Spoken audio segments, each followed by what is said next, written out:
Ladies and gentlemen, welcome to Sessions Cafe. I'm your host, Keri D. Singleton, and today we welcome my good friend, Emelyn Stuart, to the show. Welcome. Thank you. It's definitely, Thank of you. all people, I shouldn't say this, but of all people, I'm most excited about having you in the guest seat because you are just an awesome person. Not just a mentor, but you've been such a good friend to me over the years. We met at your October Film Festival. I don't remember which year. 2012. 2012. Wow. Yes. That was the year. That's why I was like, how long has it been? Wow. That's the year that we had the superstorm. Yes. Sandy. Yeah, yes. that was so much fun. I had never been to a film festival before, and I think I was interviewing some guests for Intrigue magazine. Just such a fantastic event. And how did you start putting together? Like, what inspires you to begin to put together your own film festivals? Wow, that it was just neat. I was a filmmaker, and I was going to a lot of film festivals. And while they were great for screening your film, I didn't feel like I was learning anything. Right, okay. I wasn't really getting anything out of it the way that I thought I should. Right. And so I was like, well, maybe I'll just start my own festival. And Right. and here we are, and we've been a teaching festival for 13 years, which is what makes us a little different, right? Is that we are really concerned about teaching and making sure that the filmmakers leave with some knowledge. So at the October Film Festival, and that's spelled with a K. Yes, OCK. The participants get knowledge as well as networking opportunities, etc. Networking, yes. Yeah. So what else? Can you be a little bit more specific as to what they get? Like what kind of classes and workshops? Well, we're actually working on rebranding the festival right now after 13 years. Wow. Yeah, because now that I own a movie theater, I wanted to be able to offer distribution, limited theatrical runs, Oscar qualifications, all of those things. And so, so we're in the process of rebranding to be able to not just offer knowledge, but now also the money aspect, right? Which comes from distribution. Yeah. So. And you've spoken on so many different panels, and every time I turn around, which is a good thing, you're on this TV station or in this country speaking. What do you get from those opportunities that when you go out to different events to speak? It's purpose. I really feel like that's my purpose. When I started, as you remember, I didn't really know anyone. Somebody gave me a script and it seemed funny. And I contacted the filmmaker. I'm like, what do you need? And he was like, everything. I had no idea what everything was. Right. I was like, yeah, I got you, you know, and spent a ton of money producing this short film. But once it won awards, I was like, if I could figure out how to make money, you know how many filmmakers I could help? Wow. And that became sort of my mission. Now, in terms of Stuart Cinema and Cafe, which is in the Greenpoint section of Brooklyn, right on the water, it's beautiful. Yeah. What were some of the things that you had to work through from digging the first foundation to what you have today? Wow. Being the first Black Latina to have a movie theater was a major challenge because I was a newbie all around, right? Okay. I couldn't get funding because, what am I going to do with a movie theater? They were like, what are you going to do? Like, we've never seen anybody that looks like you own a movie theater. Yeah. And they're like, and what are you going to, the question was like, what are you going to do with it? I'm like, I'm going to show movies. Show movies, right. Right? But it was so like foreign, like, why? Why are you doing this? And so funding was a challenge. I think developing the relationships with all the studios to be able to get the new movies. Okay, yeah, I didn't think about that. That was challenging, and that took time because it's about relationships and credit and a lot of other things. And then just developing the audience and like just understanding how people viewed Stuart Cinema, right? We do so many things. At the end of the day, it's really not about the movies, right? It's about the community. It's about the people. Yeah, you've definitely opened your doors to allowing other people to showcase their films. Yes. You have opened your doors to, especially during the pandemic. You really opened the doors to the cinema during the pandemic. Let's talk about that. Because you turned that theater when a lot of people were afraid to go out and do anything. You Yeah. offered all kinds of things, especially for kids in the Greenpoint area. Yeah, absolutely. We gave away popcorn every day at 2 o'clock. And because we have a standalone cafe, we became essential. And at Right. 4 o'clock, we gave Right. away all of our food. I remember We got a that. company to give us laptops, which we used for people to apply for unemployment, which was great because people were like, my computer's at work. Right. And I can't get in there. Right, exactly. And like people like, I don't have a computer at home. Right. So it was just so many things that we found to be able to help people. Then we installed DVD players in seniors' homes, and we would drop off DVDs at their door. That's right, I You know, remember. just to keep them connected to movies, because that really was important. So many really people was, were yeah. lonely. And a lot of seniors didn't have like Netflix. Right. Like their budgets don't allow for Netflix, Exactly. right? They barely have internet. Right. So we really thought like being able to install the DVDs early on so that we could just drop DVDs off. And they kept us connected to them and the kids, you know, being kids, able yes. to popcorn every day. They could count on that walk. Wow.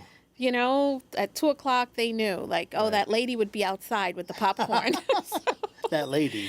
Yeah, that Yeah, lady. They were yeah, like that lady from yeah. the movie theater. Yeah. There's another special thing that you serve at the concession stand. And you know where I'm going with that. Mom's empanadas. Oh my gosh. Nothing but nothing Yeah. beats your mother's empanadas. Shout out to your mom. Love her to death. Yeah. Yeah. She's still making them. And you know, that was from me going to the movie theater and not being able to find anything to eat because I don't Right. like hot dogs. Right, right. I don't like popcorn. Right. And I don't really drink soda. Right. So I'm like, so what would I eat? Right. And I don't want to be sneaking food into don't do that. Don't ever sneak food into the Don't- movie theater. yes, Don't do yes. that. And so I was like, if I ever had a movie theater, I would have, you know, tres leche cake and I would have coquito year round. Why do we only have coquito for Christmas? Right, That's like our exactly. eggnog. Like, Right. how come, who said we can only have it for Christmas? Right. Right? I was like, no, I want to drink that every day. And so we have coquito and then tres leche, my favorite dessert. And of course, coffee, because I drink bustelo every day, right? And then the empanadas. The way my mom got us to eat veggies, she would put it in an empanada. Okay. So spinach and cheese, kinda that's sneaking from- it in there. Sneaking it in there. So, but yeah. Yeah, her empanadas and that lemonade. Oh.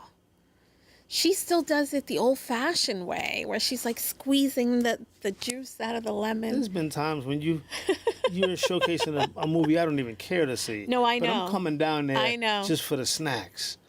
So we talked about what steps you had to take to open the cinema, but what steps did you have to take to open the cafe?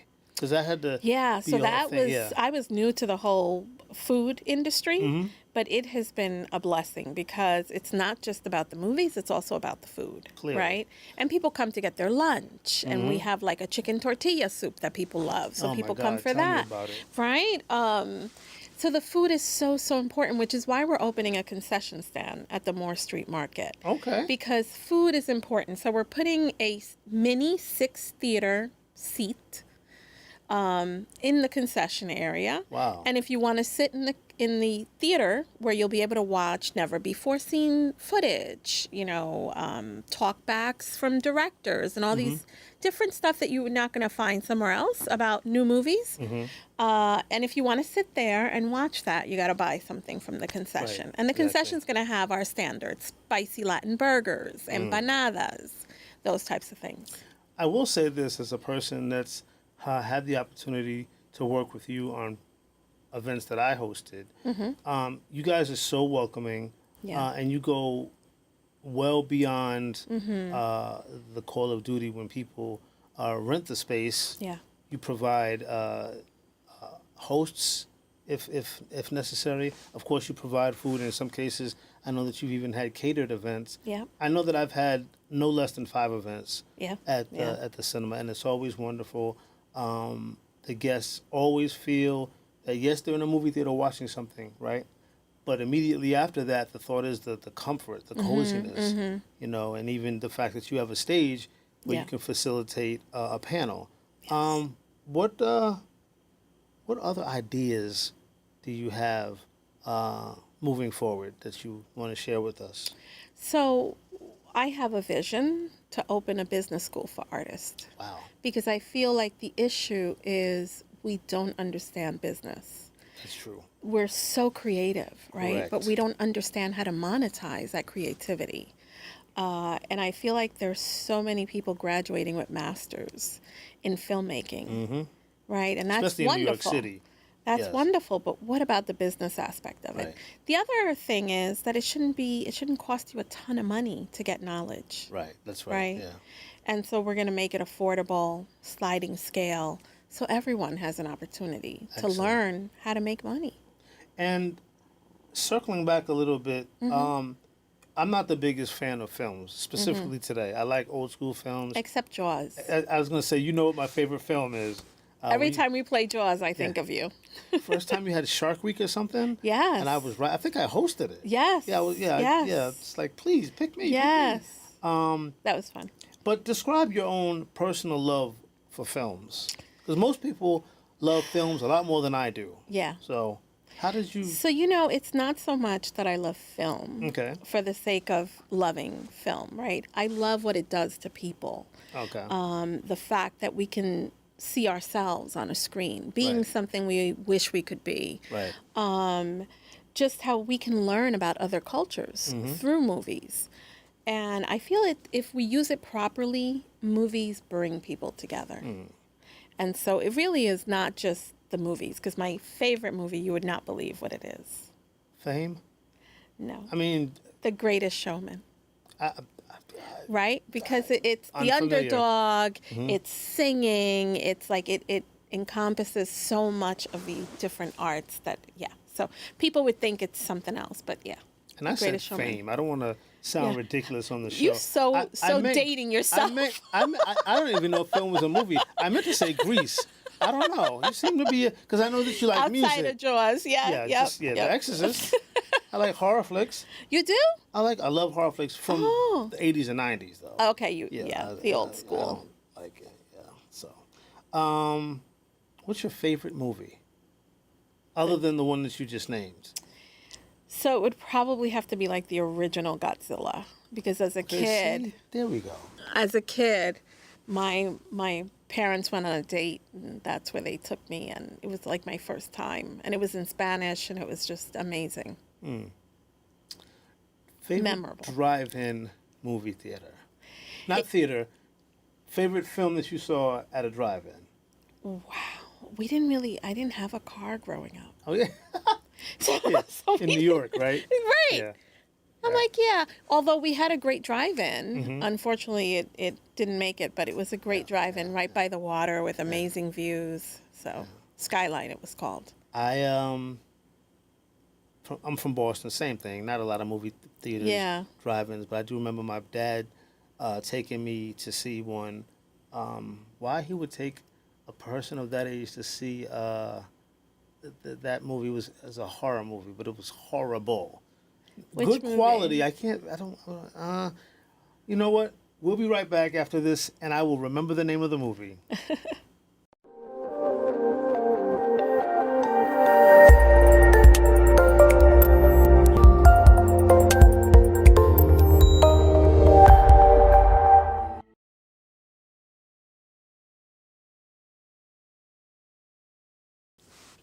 And we're back on Sessions Cafe. I was trying to remember the name of the movie that my father, God rest his soul, took me to at a drive-in movie theater in Quincy, Massachusetts. Are you ready? I'm ready. The movie was called I Spit on Your Grave. What? Do you know the movie? No. I Spit on Your Grave. You guys just Google it. And I will be Googling that. I've never heard of it. And call me when you just text. Was it like 1950 or something? No. It's like 19... Like, how old are you? It was in the 70s. But when you Google it and you read the synopsis and you go, oh my God, just text me, oh my God. And you were a baby, right? Like a kid. I was about 50s. She said, my father was born in the 50s. Yeah, I was about, it was in the 70s. Okay.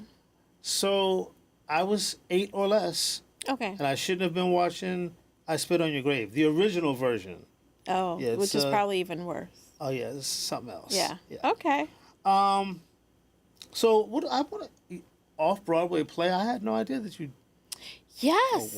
Oh, it almost killed me.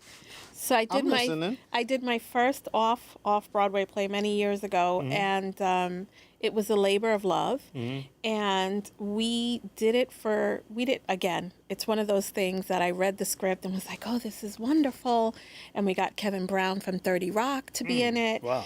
Mariska Phillips directed it. It was an amazing piece, and we went in and said we would do 5 weeks.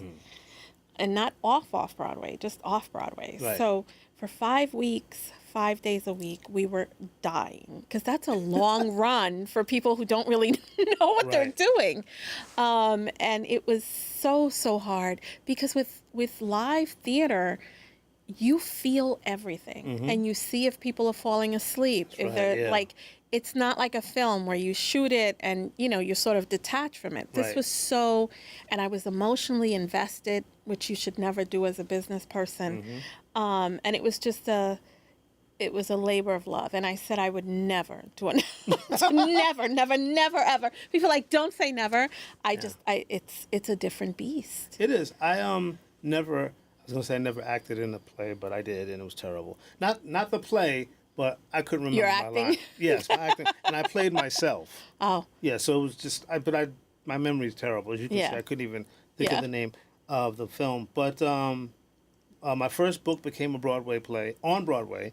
Oh, wow. And the experience of watching my book being transformed into a theatrical play and nobody knowing it, like in other words, the person sitting next to me didn't know that the book, that the play was based on a book that I read. Yeah. It was interesting because I hear everything. I heard more than the actors because I'm sitting right next to these people. Yeah. So it was The Wanderer's Game, which is, you've read, it's a very risque book. Yes. So you can imagine the comments. The visuals, too. Yes. Yeah. And you got to watch the play. Yeah. But hearing the people's comments right next to me and them having no reason to put on any filter was interesting. But it was fun. It was cool to watch them react. So you're Rewarding, right? To Huh? see it, like, just come alive. What did you say? Rewarding. Oh, I thought you said, was there a warning? There should have been. There should be a warning on the book. Right. Anywhere that content is shown. Right. But it was really good to Yeah. experience that. So I get what you're saying about Mm-hmm. being involved in a project, like a play specifically, and seeing the audience's reaction, because there's no filter. Yeah. You had a web series called 12 Steps to Recovery. Yes. These things I don't know until I do What? research. Really? No. Well, Yeah, you didn't. so I it's- taught you. Well, I sort of taught you about lube. Yeah, that's true. Yeah. So I guess we're even. Yes. Yeah. Google. Yeah, that yeah, story. yeah. No, I didn't know you produced a web series. Yeah, so back when web series were new, it was Awkward Black Girl. Remember her from Issa Rae when she was doing hers? It was her and 12 Steps to Recovery. We were like the two big web series. Yeah, we went to ABFF, all that good stuff. We got picked up by one of the networks. It was probably my third project. And that's when I really was like, okay, I could really do this. And it was sort of confirmation that I could figure out how to make money doing this thing. I sort of feel like you humble yourself. You don't, because you've just had a lot of success stories. It's, from my eyes, I mean, I know it hasn't been easy for you because you've done so many great things that have been rewarding. But I feel like everything that you touch turned to gold. It seems that way to me. I sure hope so. I know you and I have had great conversations.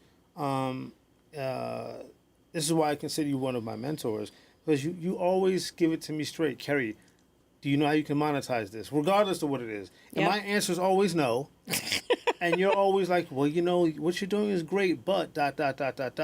Yeah. You really have the spirit of an entrepreneur. Teaching spirit too. So would you say that? And I'm a servant first. Okay. First and foremost. Yes. Right? So when there's a situation, I'm always like, how are we going to serve? How are we going to help people? Right? My brain and then you combine that with I'm a businesswoman, right? So I'm all about like the deliverables. How are we going to make money? How is the show going to get money? How are we going to find the money to pay the people? Like my brain is constantly in that mode. I'm going to have to talk to you sidebar about that very, very question soon. Okay. Wonderful. How do we pay the people? Yeah. The $1,000,000 question. Yeah, right. Anything new got going on with the current location? And then we'll talk about perhaps another location in Brooklyn. But let's start with the Greenpoint location. So the idea with building the second screen was so that I would have more flexibility for programming, right? I have to play new movies. So, we're playing Him right now. We played Demon Slayer. And so this is going to allow me, because I'd gone to China last year to get some movies and do all of that. And I just didn't have the screen real estate to be able to put these movies out. But now that's going to change. What do you consider yourself, in terms of the theater and cinema, more hands-on with the business or more hands-on with the film selections? Definitely the business. Okay. It's how do we expand the brand? How do we serve with what we have? So my mind is constantly on the business side of things, right? I leave all that creative stuff to other people. It's the same thing with, I've produced, 20 projects, right? I don't write, I don't direct, right? So I am strictly the executive producer. Executive producer. How are we going to get this money, and how's everybody going to get paid, and how am I going to get my money back? Right, exactly. With interest. Right, because you got to be interested. For sure. Yeah, who makes the decisions on what films are going to air? So, because we only had one screen before, now we have two, but we had one, we would let the customers, they would email us and say, we want to watch Wicked, or we want to watch, whatever it is, Mission Impossible. And then that's what we would play. Because it doesn't make sense for me to play something that people who live there don't want to see. Okay. So do you go directly to the distributors, or I don't know how that works? Yeah. And so I have somebody called a film booker, and his job is to book the films with the studios. And so he'll tell me these movies are going to be doing well this week. They're scheduled to open at 30 million, 50 million, 100 million. And then we will use that to decide based on what people want to see, what it's supposed to open at. And then he does the booking. How do you make the determination of how long the film will air at your location? So we normally do 2-week runs, Okay. except with movies like Wicked, Avatar, which we may hold longer. Okay. Wicked. I had a bad experience with that movie. Did you? Yeah. No. Yeah. Yeah. If you said Barbie, I would be like, maybe, but Wicked? Yeah, we'll talk about that on the side. Okay. But fair to say that, I don't know, movies in me, like I said, I'm not a big fan of movies in general, and that's because I have a short attention span. So by the time the credits are finished rolling, I'm sleeping. Yeah. And wanting to exit stage. You strike me as the type that sleeps through movies. Absolutely. I'm an Aries, if that means anything. Yeah. But yeah, absolutely. I'm just not a big fan of movies. So. But yet you love storytelling. But that doesn't mean I want to listen to somebody else tell it. I'm just kidding. That was terrible. Says the host. Yeah. Not necessarily untrue. So let's talk about the upcoming October Film Fest. Yes. How can people register? How does that even work? So we are in the process of rebranding. Normally it takes place in October. This year it's going to be December because of the rebranding. So is it going to be the December Film Festival? It'll still be October that takes place in December. Okay. Smarty pants. Had to ask. Yes. Yeah. Okay. Yes. So, and that is so that we can offer more. Okay. And so we're going to, and we don't need that much time for this type of festival that I have envisioning in my head because it's mostly going to be features, shorts that'll play before major films, and then music videos that'll play throughout, the next 6 months. Now, how do you decide what? Can I ask this question? How do you decide who wins and who doesn't? What is the criteria? So we have judges. Okay, what are their? So I only see whatever their top, usually 5 to 10 movies are. Okay. So if we get 200, I may only see maybe 30 because the judges are going through it and. And we used to have free judges. Now we have to pay because it's so much work. Really? When we only had like 30 movies, 10 people would be like, "Oh, I'll watch." But now with hundreds of movies, It's a lot. Is it based on the quality of the film, the sound? And... So we're looking at cinematography, Okay. acting, right? How compelling is the story? How well it was written, right? We're looking at the beats, at the arc of the story. Like we're really looking at all of the sound quality. Is has it been color corrected? Right. Because filmmakers are watching films on the computer. Right. We're watching it in a movie theater. Right? So when you blow it up, it doesn't sound or look the same as it does in your computer, which is why filmmakers need to have screenings. Right. I think that's super important. And I think for filmmakers who are sending their films off to film festivals and have never really seen it on a big screen, Right. that may be why you're not getting in, Right. because they see things that you don't see at home or you don't hear, right, with your headset on your computer. So the winners, how many winners are there? So it's one for each category. So it's Okay. feature, short, documentary, there's one for animation, and web series. That does sound like a lot of work. It Watching all is. those movies. Oh, it's a lot. For you Yeah. who don't like to watch movies, you would be so miserable. You'd watch the first 5 minutes and I'd be like, you would get fired the next day. What's next for you in the world of Stuart Cinema and Cafe? So I just released, it's right now on Tubi, my new movie, Wow. King's Ransom.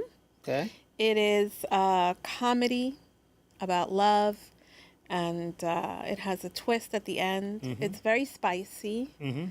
Well, It's called I wouldn't King. expect it to be anything less. Right, of course. So yeah, King's Ransom. It's showing right now on Tubi. That was my latest production. Okay. So I'm super excited about that. We have Stuart Cinema coming to the market, Moore Street Market in Brooklyn, with a concession stand. So that's going to be fun. And that's going to be in the Brownsville section of Brooklyn. That's in Williamsburg. Williamsburg, okay. And then I'm okay. opening a 2-screen theater in Brownsville. Wow. And so we are raising the roof because the building is too short. So they have to open up the roof and make it another couple of feet taller so I could. And we are the anchor business. It's me and Cornbread. Okay. So we are going to be the anchor businesses for the Belmont corridor for Brownsville. Wow. So they're trying to bring, it's still the poorest neighborhood in New York. In New York, yeah. It also is the only neighborhood with no sit-down restaurant. Wow. Well, I love So. you to death. And I am so appreciative. Thank you. Thank of you for coming having out me. to the Sessions Cafe, Yeah. sharing your knowledge and Yeah. sharing all this information. Congratulations on all the new stuff that you have going on Yes. and the previous stuff. And I will be there for the empanadas, the popcorn, I know. I can always count on you to show up. I appreciate that about you. and a movie or two. Yes. We're going to find one for you to watch. That's fine. Jaws 4 or 5 or 7? Nah, Oh, it's yeah, not too no bad. worries. We'll be back next week here at Sessions Cafe.